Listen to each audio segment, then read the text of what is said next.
Hello everyone, সবাই কেমন আছো? আশা করি অনেক অনেক বেশি ভালো আছো। আমরা অনেক বেশি ভালো আছি। বর আর আমি দুজন মিলে যাচ্ছি রথ দেখতে। তো বাচ্চারা কেউ যাবে না, তাই ওদেরকে ঘরেই রেখেই গেলাম। তো বর তো খুব বেশি তাড়া দিচ্ছে, বললো যে তাড়াতাড়ি চলো, রথ চলে আসছে।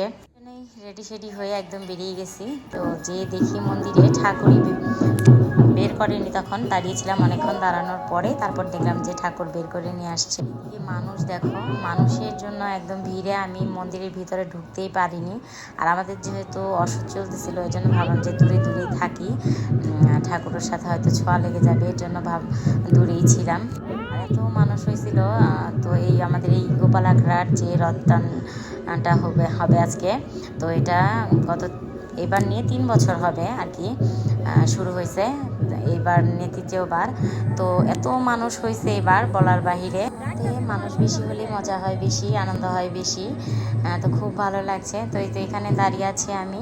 বাবা বললো যে এখানে দাঁড়িয়ে থেকে কি করবে, চলো বাসার সামনে ওই মন্দিরে যাই, ওখানে ফাঁকা আছে, তো ওখানে দাঁড়িয়ে থাকা। আর এদিকে বৃষ্টির কারণে রাস্তার মধ্যে একদম কাদা হয়ে গেছে, আর এদিকে ঠাকুর বেরও করে ফেলছে।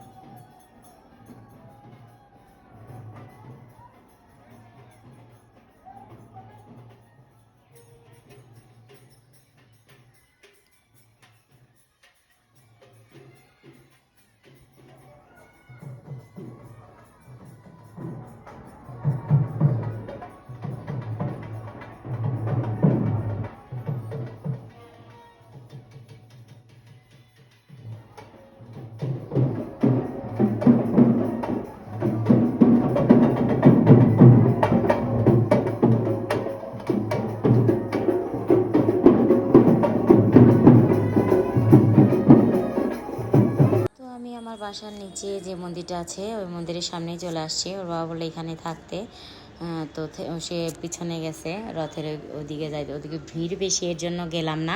তোর বাবা বলছে যে তাহলে এখানে দাঁড়াও। তো এখানে দাঁড়িয়ে আছে, আর এখানেও কত মানুষ আছে। আর এত ভালো লাগছে, মন্দিরটা একদম চারিদিকে ফাঁকা, পুরা একটা উঠানের মতো, খুব সুন্দর লাগছে জায়গাটা, একদম শান্তি। বিকেলবেলাতে সবাই এসে এখানে বসে থাকে, তো ভালোই লাগছে আজকে রথের দিন। আর সবাইকে রথযাত্রার অনেক অনেক শুভেচ্ছা রইল। তার যে দেখো ছোট্ট একটা রথ নিয়ে আসছে, একটা ছোট্ট গোপাল। তো আমি এর আগে কখনো ছোট্ট রথ দেখিনি, এইবার ফার্স্ট টাইম দেখলাম। তো রথটা রাস্তার মধ্যে নেওয়ার সময় এমন টিকটিক করছিল, মনে হয় কখন যেন উল্টে পড়ে যায়। তো তখন ওই আঙ্কেলটাকে বললাম যে আপনি বাচ্চাটাকে দিয়ে দড়ি টানান, আর আপনি রথটাকে ধরে রাখেন, তাহলে রথটা উল্টে যেতে পারে, কারণ রাস্তাটা তো আঁকা বাঁকা আছে, উঁচা নিচা আছে, এর জন্য। তো উনি আমার কথা মতো উনি ধরলো, আর ওনার ছেলেকে দিয়ে রথটা টেনে নিয়ে যাচ্ছে। তার এই যে দেখো, বলতে না বলতে চলে আসছে গোপালের মন্দিরের গোপালের রথ। তো ভীষণ ভালো লাগছে, রথটাকে এত সুন্দর দেখাচ্ছে, তো কি আর বলবো। আর রথ আসার সাথে সাথে একদম মন্দির ভরে গেছে মানুষে, এত মানুষ হয়েছে, তো সামনে দাঁড়িয়ে থেকে দেখাই যাচ্ছিল না। আর আমাদের যেহেতু অসুচ, আমরা রথের দড়ি টানতে পারবো না, তাই আমরা সবার পিছনেই ছিলাম। তো এত বেশি মন খারাপ লাগছিল। তো প্রতিবার তো রথের দড়ি টানতে টানতে রথের সাথে সাথে তারপরে যাই যে মন্দিরে নেওয়া হয় সেই মন্দির পর্যন্ত। তো আজকে তো যেতে পারছি না, তো ভীষণ খারাপ লাগছে। তো খারাপ লাগলো, কিছু করার নেই। তবে সামনে যে উল্টো রথ আসতেছে, তো উল্টো রথের দিন অবশ্যই টানবো যদি জগন্নাথের কৃপা হয়। তো ভীষণ ভালো লাগছে, আর সবাই জগন্নাথের জয় জয়কার করছিল। তো দেখতে পাচ্ছ কত মানুষ হয়ে গেছে একটু সময়ের মধ্যে, ভীষণ ভালো লাগছিল। তো সবাইকে জগন্নাথ ভালো রাখুক, এই প্রার্থনাই করি জগন্নাথের কাছে। তো জয় জগন্নাথ।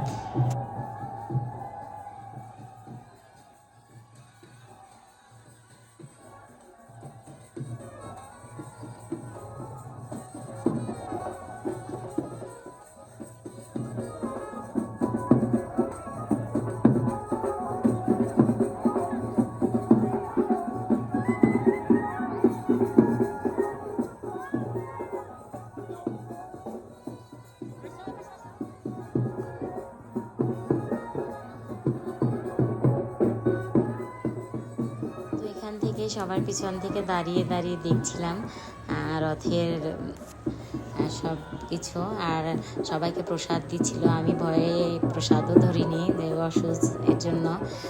যে ওর বাবা বললো না প্রসাদ নাও, প্রসাদ নিলে কী হবে, কিছু হবে না, প্রসাদ নাও। আর ওর বাবা একটু ভিডিও করে দিচ্ছিল আমাকে মন্দির সহ। তো ভালোই লাগছিল, আজকের দিনটা ভালোই কাটলো, তো রথের দিনটা। আর আজকে থেকে আমি আরেকটা নতুন জার্নি শুরু করেছি, তো তোমাদেরকে আরেকটা ভিডিওতে শেয়ার করব। তো সবাই ভালো থেকো, সুস্থ থেকো। জয় জগন্নাথ।